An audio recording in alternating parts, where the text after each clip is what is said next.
3 సంవత్సరాలు మీ పరిపాలన సక్సెస్ అయిపోయింది. మీ విజయ రహస్యం ఏమిటి? రహస్యం అంటావా? ఆ అవును, ఎవరు ఉన్నారు చూడు బయట. ఎవరు లేదు, చెప్పండి. మరి ఎవరికి చెప్పవు కదా? ఎవరికి చెప్తాను సార్, మీరు నా అభిమాన నాయకుడు. ప్రీవియస్ అంటే గతంలో చేసిన ముఖ్యమంత్రి నాకు ఇచ్చిన ధనం లాక్కుంటది.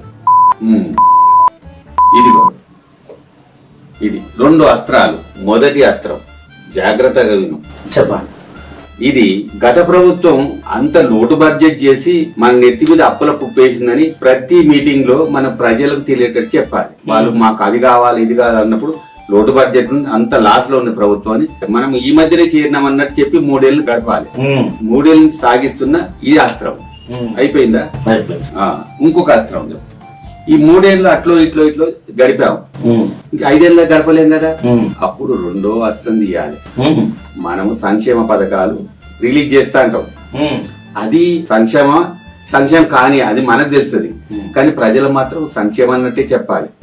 సంక్షేమ పథకాలు చేసినప్పుడు ఏంటి, ప్రతిపక్షం దుమ్మెత్తిపోతారు. ఈ సంక్షేమ పథకాలు కావు కావు కావు అనేసరికి ఈ కావని కాకుల్లాగా అరిసేలోపు ఈ 2 ఏళ్ళు పూర్తయితుంది.